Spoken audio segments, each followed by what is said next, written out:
Welcome.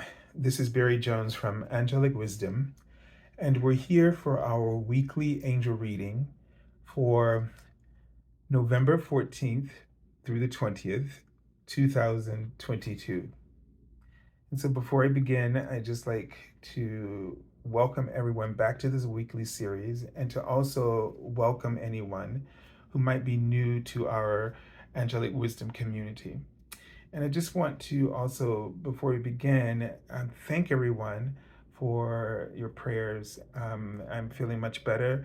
I did not have COVID. None of the tests came back for COVID. I think it's probably the paint. I've had hoarseness is the last thing I've really been dealing with, and just a slight breathing. And because I think of the painting, that'll be finishing up at the beginning of this week. Um, and so there's some other repairs, but those have not been scheduled yet. They're somewhat minor, and so it's just a lot going on. But I'm going to resume my writing this week, midweek probably, and as soon as that stuff is done, and then I will also be hopefully towards the end of the week um, scheduling some makeup readings that I have, and some readings have just come in, start trying to schedule them. Um, and the difficulty is the holiday, Thanksgiving holiday. That's going to be just one issue in terms of scheduling, because it's just like sitting there in the middle. And then you have Christmas coming up very soon. And kind of getting, it's not my favorite holiday just because of schedule. I'd rather have, like, Christmas be longer. And then Thanksgiving, the storyline is probably a little bit problematic, without going into too much detail, for some people, just because of its story. I mean, gratitude is a great thing, but yeah, I'm not gonna get into that right now. But yeah, but it's always, even with other things, it's always been just when I was teaching, it was like right before the Christmas show, and whenever we get back, we didn't have but a week or two, and and people had exams to give, and it was right in the middle of everything. So yeah, but I can't change the world on that. So right now, um, just sort of a few things before I get into the talk for today, because I had thoughts coming, which is a little unusual. Not, but it's been a while. But anyway, so I definitely want to just ask you to, if you haven't already, to make sure you subscribe to the channel, like, dislike, leave comments. All this helps the algorithms, and gets the information out there. If you like an angel reading with me, you can go to my current website, theangelschool.com /services page. There's a link below this video, and you can still select the first time promotional offer reading, angel reading, for the rest of this year. Also, if you just like to contribute to my channel, you can go to my PayPal me link, which is also in the description area as well. And I think I talked about the writings in my other work, so I'll be resuming that. I think I covered that. And yeah, I think that's pretty much it. So let's take a deep breath and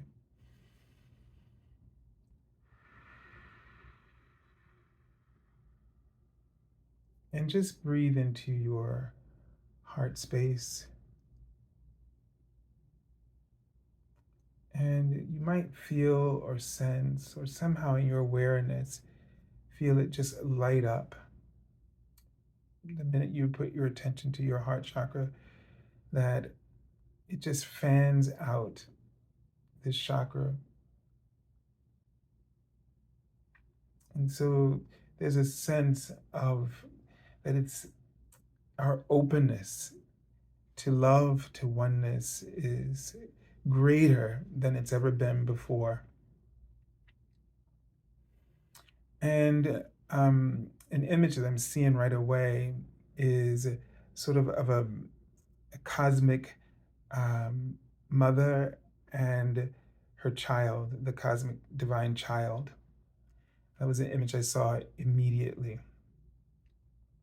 And and this gives us a sense of sort of Mother Mary, the Christ child, or the Empress in the Tarot. So, and it really reminds me, looks very much like the card in the Shimmering Veil. And then I began to see Jesus, just his name written. So before me, and now I'm seeing the word messages. So let's see where this is taking us. The first part of that image, when I saw it, is that there's this cosmic love, um, the divine mother, the divine feminine energy is this cosmic love that is flowing out towards us right now at this time and embracing us. And the image almost comes across as this radiant light shimmering towards each of us, just showering each of us like the sun itself. And it's interesting because they wrote the word sun, S-O-N, with a capital letter. And, I always often think of that as like each and one of us are the sons and the daughters, capital letter, of the divine. So, in a way, it's a reminder to each of us that we are a light, that S-O-N always has this connection with the sun, S-U-N, that for us to remember that this is a time for us to shine our light, and that there's an opportunity here in shining your light at this time, shining your gifts. So this divine mother child, the divine mother sort of giving birth to life, giving birth to a life. And at this time, each one of us is in some way giving birth to a life through our passions, through our talents, and our gifts. And so this is the time to really shine, to really not, hesitate or to doubt or suppress. Um, but it's really the time for us to express and to open. They write the word to open up and express yourself. For some of you, they just wrote the word oral. Some of this expression is oral, meaning that it's a time for you to speak and to network, communicate your ideas, your desires. And I don't know why they're writing the word courtesy in the midst of that conversation. Well, I guess they're saying too, because it's a sense of it might be a time for some of you to really speak your truth. And I don't know, it feels like I'm hearing a thought as if it's like, to do it out of a courtesy. Like somebody might be thinking, well, if it's to someone or to a group of people that you don't feel like you have to explain yourself to, but it's sort of a feeling of to do it out of a courtesy. You're not asking for permission, but you're just letting them notifying them, and I'm not quite sure what the situation is, but for some of you, you might be at the other end of the spectrum where you're very open, but you don't often think that you owe people some kind of explanation. And you're right, you don't. But you do it out of courtesy. You let them know that this is what you're going to do out of courtesy, so that they're not sort of thrown off guard. Okay, so in that way, yes, you just want to, and I think the thing is that when you do that, you will find that you will have more cooperation. Okay, so with whatever it is that you're trying to create, whatever you're trying to build.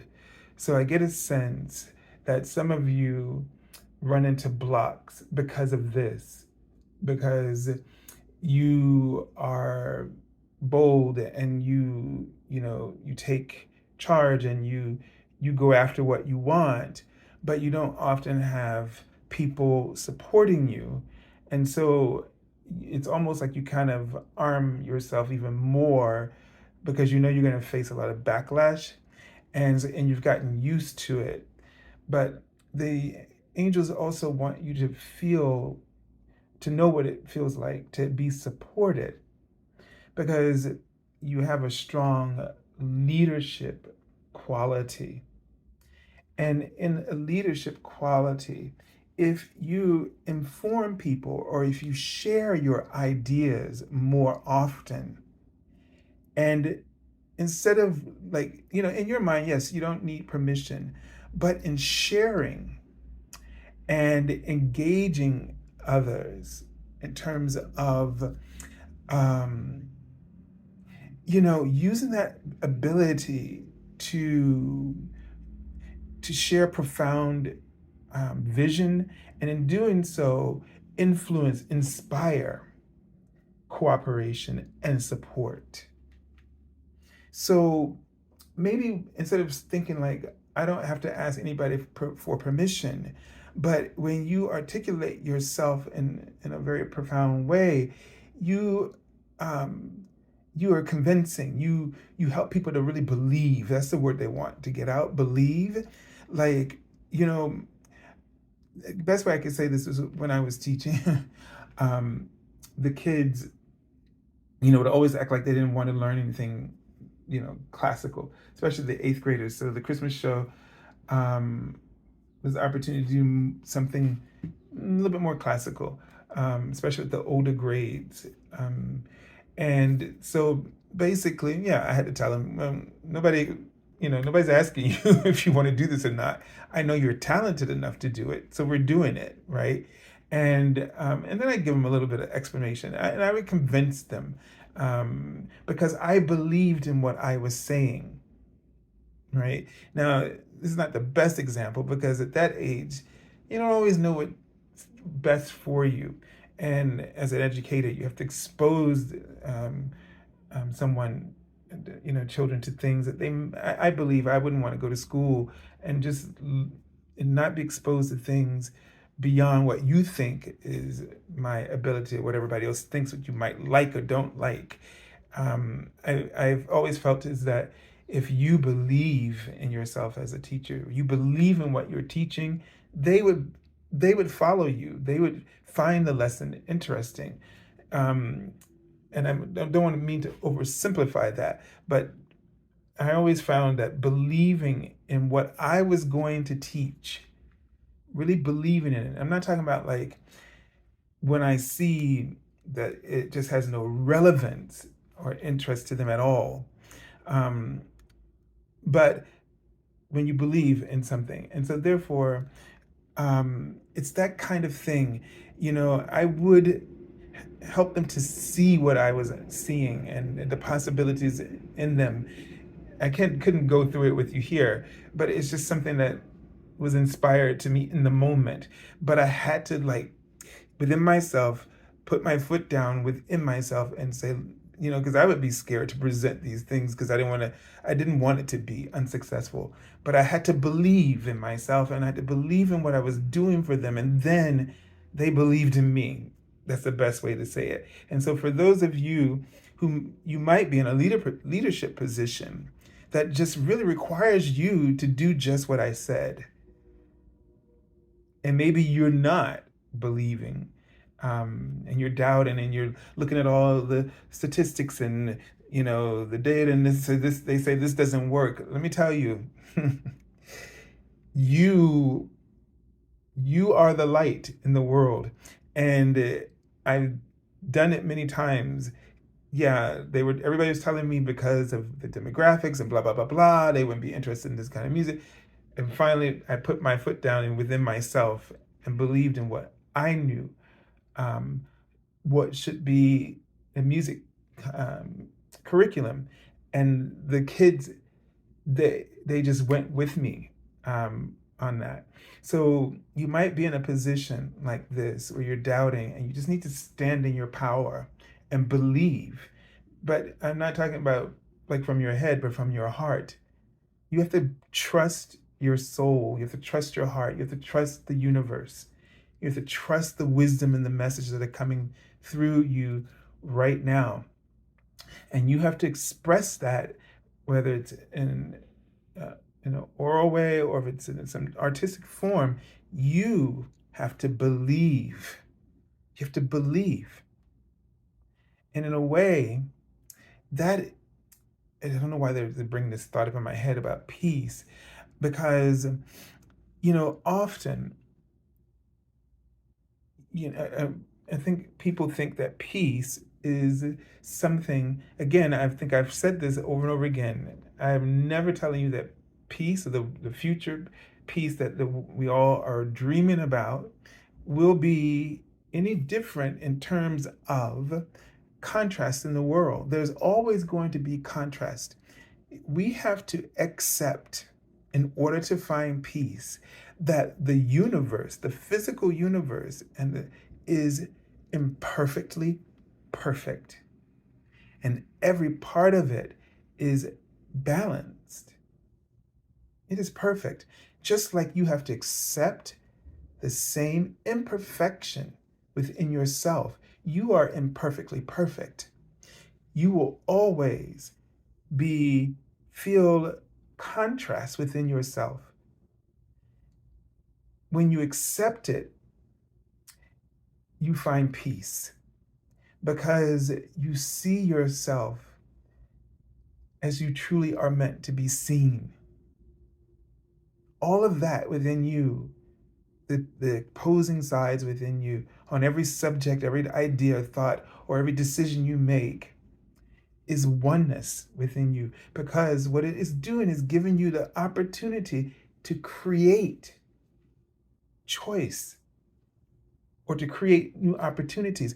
Out of those dueling forces comes a third, a new idea, a new opportunity, a new horizon, new possibilities, hope. So if you can't make peace in terms of accepting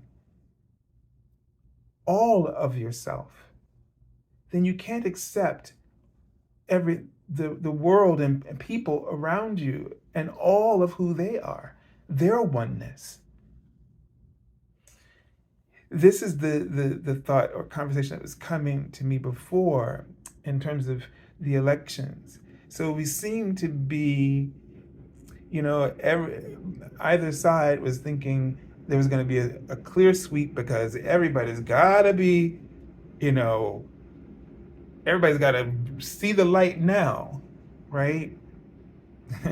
Like either side is thinking their point has been made.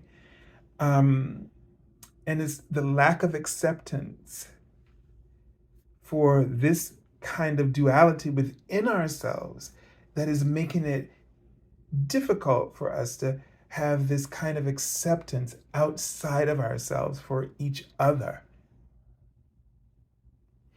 Now, the thought that came clearly to me is we're at the same similar impasse as the previous midterm election, which means it's not about I know the issues and all those things are important, and I have my personal, okay, but that's not what's important here on the spiritual plane.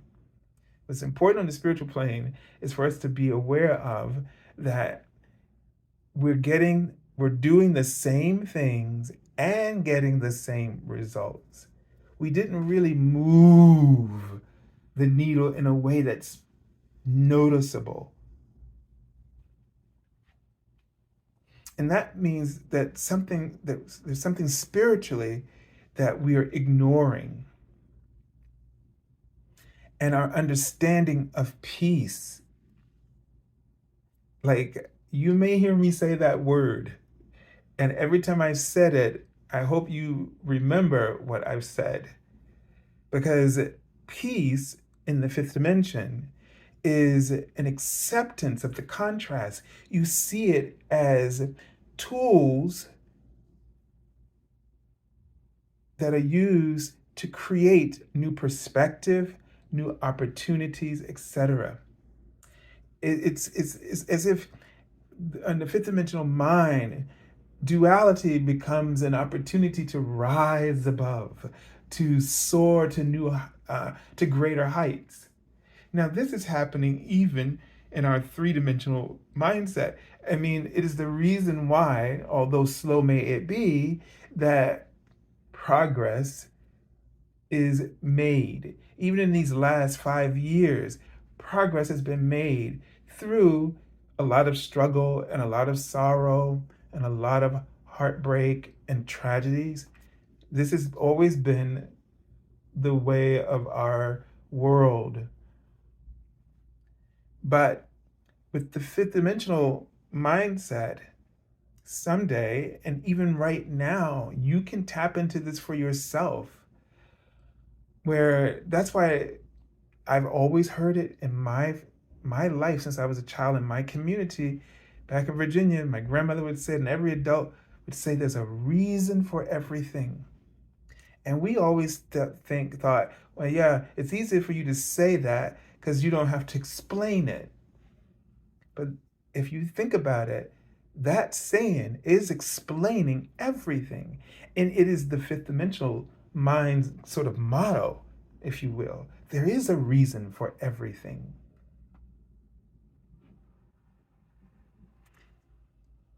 And we get when we're fighting the contrast, the duality, we don't see it. We see the one perspective or the one side of things.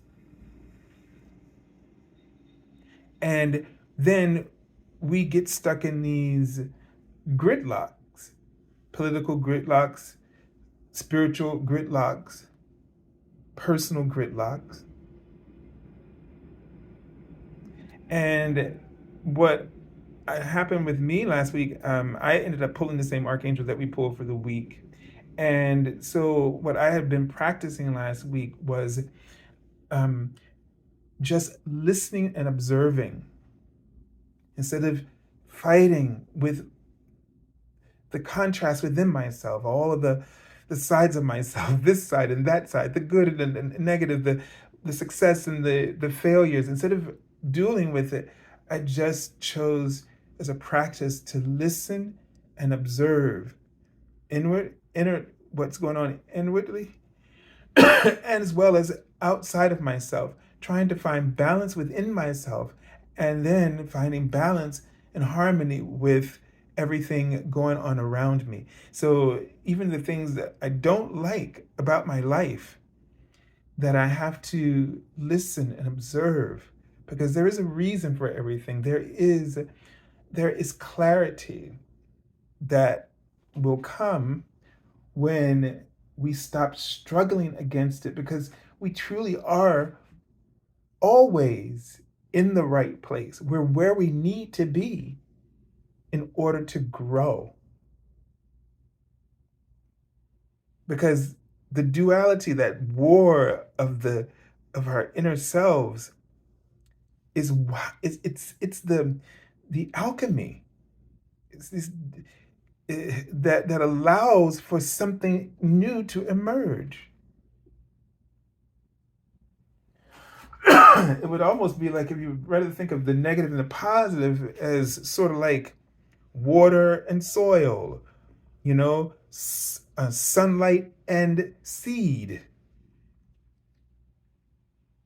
When the sunlight and interacts with that seed grows and produces a plant. Produces. This is what basically how creation, the physical world, comes out of these two polarities. Everything that we're experiencing, all the beauty, all the chaos is coming out of the polarities. So they are the instruments of creation, manifestation. And we're sitting around, poo-pooing all over it. The process, we're getting angry with the process and getting stuck deeper in our anger or our disapproval or our dissatisfaction or our failure. You get where I'm going with that. So let us think about this in terms of peace and how we are going to be an influence. And maybe we have to put our feet down within ourselves individually to believe in the imperfectly perfect world that we were given, instead of only seeing the extreme or the negative. I mean, I wouldn't want to say it because we can get like, oh, the world is, like I feel like there's two camps, good and bad, peace, like the peace of the old concept, and um, chaos in the old way. When these are all, like, if we think of it as just like the in chemistry, the elemental chart, if I'm saying it correctly, all those different elements, they're all fascinating within themselves. Some of them are just naturally dangerous, but if you combine them, others could be dangerous, or those dangerous ones could become something incredible, something beneficial. So everything is neutral. Some things are neutral, some things are hazardous, and some things are beneficial. But we're not supposed to judge them or in those ways, or to look at them um, to be afraid of them. We're supposed to look at them as ways, and when we start playing with them in informed ways, that we can create beauty, we can create health, in things that are beneficial to us. We can take something that is meant for one thing and transform it into another. And the thing is, like within our souls, there are all these different components of us. We have weaknesses and strengths, and we have areas of our lives of ourselves that we know nothing about. They are just so dormant or neutral that we don't even recognize them. And so some weaknesses that are pointed out to us, sometimes when we point them out to ourselves, they're there for us to improve them. Some of them are there um, to be used in combination, to be discovered, to be used in combination with something else, and they become a powerhouse. But our criticism, our judgment of all the parts of ourselves, keeps us from knowing what true peace is, in the sense of oneness, where we have awareness and of all of this, and we, in some ways, we study to know when, in combination of other things, how do these parts of ourselves show up in ways that might be advantageous um, to, or not, if you will. Okay, let's just go on. I don't want to kill the the point. But there's just something very powerful in this that we really need to open ourselves up to. As they were trying to get across to me, if I'm going to really find peace, we have to, this is what it means to accept, embrace all of you, and to not judge any part of you, because any facet of you, when is an alchemical component, and that is how you should honor them first and foremost, and then know that from that fifth dimensional perspective, that any of these elements of you under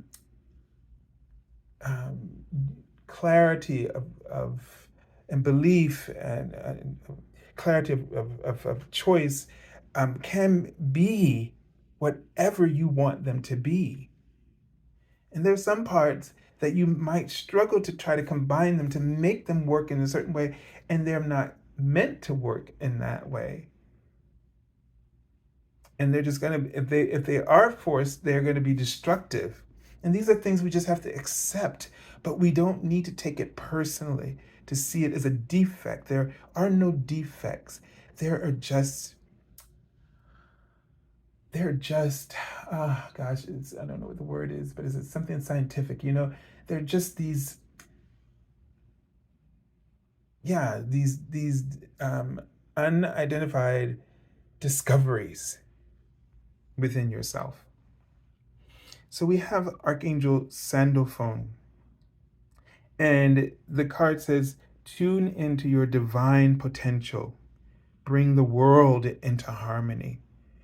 And this is sort of he's playing that flute, and it's this idea of tuning, being aware, just even like when you make a pitch. I mean, I'm a singer, and people say, oh, you have a beautiful voice, but I can make, with the beautiful instrument that I have, that's naturally a beautiful sound, I can make really awful sounds with my voice.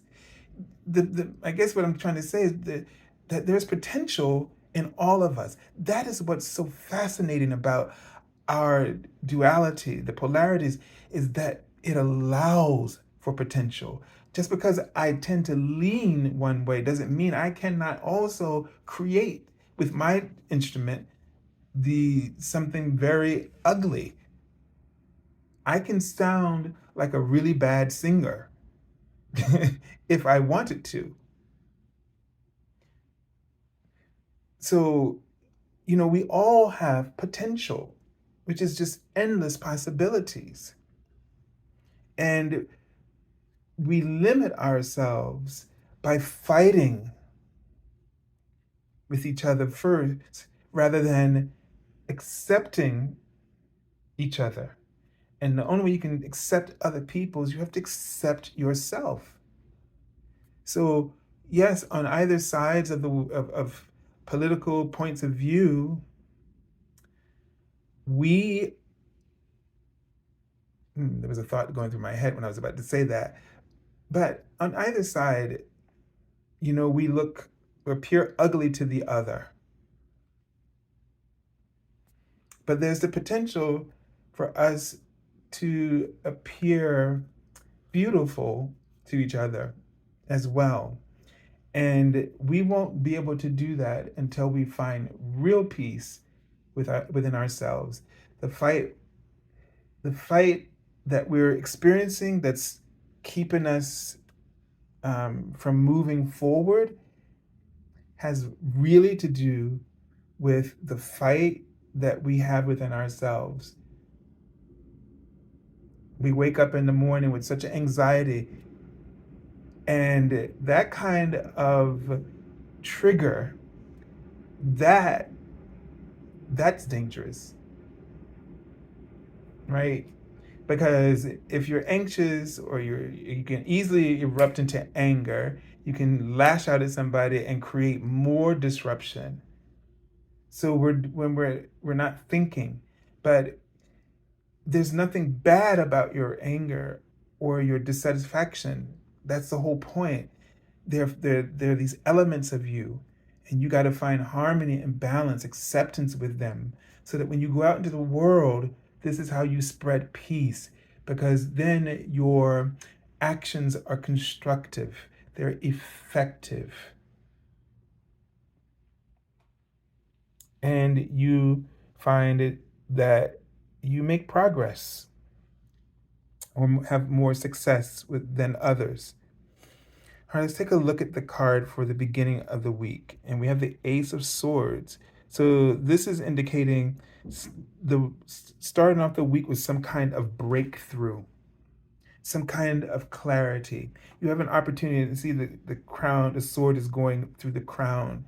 So the highest vibration, the person with the most clarity is the person with the most influence, the person um, with the most truth to share, right? So focus on focus on being clear. You know, be aware when you feel the war inside yourself or the struggle within yourself. Be aware that this is a time for you to love and embrace all of those aspects of yourself, to not judge them or criticize them, but to seek to understand them, so that that work will be transformational for you throughout your day and everyone that you interact with. You will be able to empathize with them, to at least understand where they're coming from, and they you. So we're really trying to angels are really trying to help us to build this world, new era of peace, but they're helping us start from the inside. Now here we have the Six of Coins and the scales here, and there's that balance. Okay, I feel like in the world, in the physical plane, um, it could be in terms of your finances or your spending or your yeah, anything to do with your expenses. Where can you find that balance? Where can you help um, create more equality within yourself first, within your own finances, and then with the things that are around you? Okay, finding that relationship with things, because looking for love in all the wrong places is when we try to buy peace through buying this or that or this or that. Retail therapy, they've labeled it, and as if to make it okay. Now of course, again, whatever you do, moderation, right? Balance. So yeah, I get it from one perspective, and I get it from another perspective. And you have to explore both in order to find the balance within yourself. What does this retail therapy mean? Because for some people, it's a permission to go shop. And I'm sure from the marketing perspective, that's what it was intended. But you have to intend it for something for yourself that helps you to find balance and harmony. So it's a reminder to nurture yourself and to give yourself the things that you actually need, things that you bring into your life that are thoughtful, that helps to um, cement or implement a shift that you want to experience. But you just can't go out and buy everything and just start spending and let your fingers just click, click, click in order to feel the satisfaction just from the clicking or the shopping itself. Taking the money out your wallet and paying somebody and feeling powerful. That shouldn't be the reason for retail therapy. It should be because there is a need, and something that you're going to purchase is going to have some kind of sustainable use in your life, and that will be therapeutic. That will be therapeutic or useful. Okay, so be aware of this. And I mean, just looking at these two cards again, getting more clarity around this, because we have an imbalance between our inner world and our outer world. And as long as we are overindulging in things in the outer world to sort of replace the void within, then we will have less clarity of mind, and decision will be more under the influence of our compulsions, our suffering, rather than the light, the truth, and the wisdom of our higher selves. Okay, and then here we have the Nine of Coins. So it's sort of like this progression of wanting to move towards some kind of independence, financially, right? And yes, and I would say we have to find some kind of independence from an over an excessive need for things to replace or to fill in that void that we think is there. That void or that chaos that creates that anxiety is just elements within ourselves that are trying to find an appropriate relationship. So it's almost like the pieces just click into place. There's no void, but there is components of the self that are trying to, it's almost like it's like a Rubik's cube, like, or some kind of old lock system where everything just sort of clicks, click, click, click, click, until it clicks into place and then engages. And it's almost like whatever is your purpose at this time, whatever the reason behind it, whatever is calling you forth, it is trying to do that, but it can only do it when you have this balance within yourself, when you're not drawn in this one-sided way. So this retail therapy thing, or any compulsions that we have that causes us to not take care of ourselves, physical health, or to maintain some kind of balance or focus in our financial goals or our career goals, that kind of thing, we need to observe. So when you feel the void, or it was anxiety, because there's never a void, right? There's anxiety, there could be depression, there could be these negative emotions, but that is a sign that you're not that the lack of acceptance and for what is trying to flow together, the components that are trying to come together, that you are not listening and observing enough to allow those things to click into place, so that the clarity is immediate to you about what this current experience that you're, or season of your life, what it's really about, and what it's trying to help you bring forth in terms of your own potential. All right, and let's take a look at the card I pulled from the bottom of the deck, and it's the Knight of Coins. And it's interesting how the sun has just kind of come out, and the knight is sort of over this field.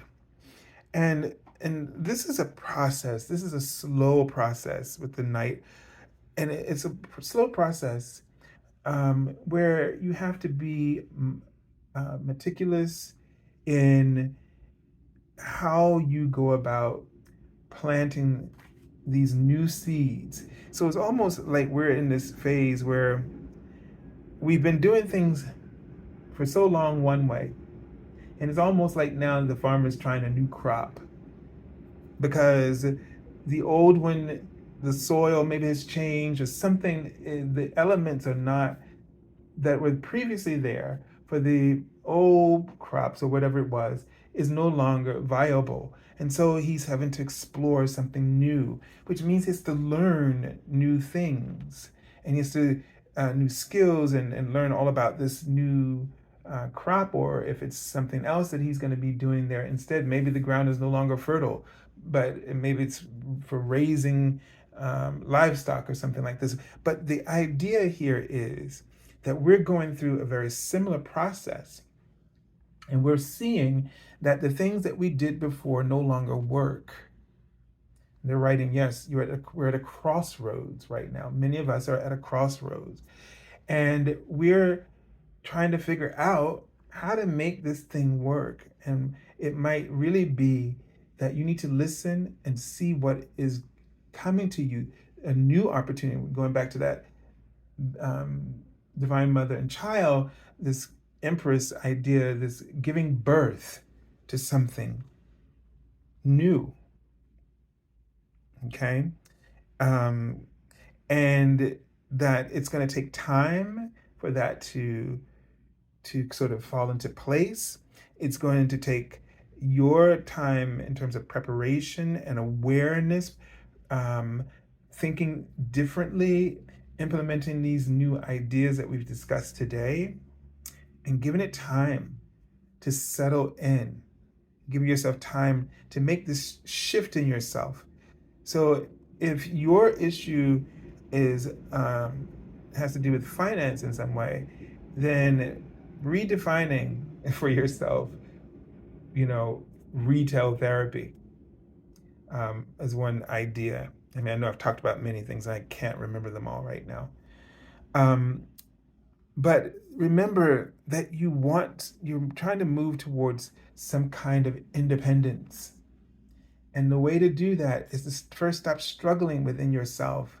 Stop struggling with what's going on with outside of you, because they're just the same thing. And they're only there if they're displeasing to you, because as a sign that you need to find harmony and balance with your true nature. That what you're experiencing on the outside is that you've been following patterns and paths and that have nothing to do with who you are. It's not your voice, it's someone else's voice. And it's sort of like a refresh. We need to stop and listen and pay attention to your own inner algorithm in order to find that alignment with that clarity, that potential that is seeking to rise to the surface. Okay? So stop judging the elements that are going on in your life, the good, the positive, and negative. Like the elements, like if you overshop, all right, then don't judge it. Look at the elements,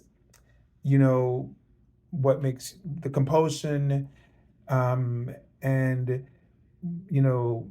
I don't know, what makes you anxious. There's so many different components that are working together, and you got to embrace them all, and then make a decision about what outcome, the change that you want to see, and how you can start to implement that change.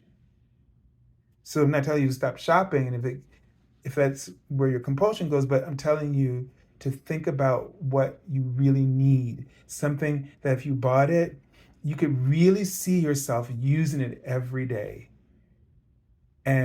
or often enough. And imagine what it's going to be like to be in it, so that you can find that balance. You might talk yourself out of that, and then maybe it's something else. But at least you'll start to feel like you're regaining some kind of control over your habits in some way. And there's so many things that this could be talking about. So think about it for yourself personally. All right, so I send you lots of love and angel blessings, and have a beautiful, beautiful month, or have a beautiful week. And I'll talk to you next week, and hopefully through some of the writings. God bless.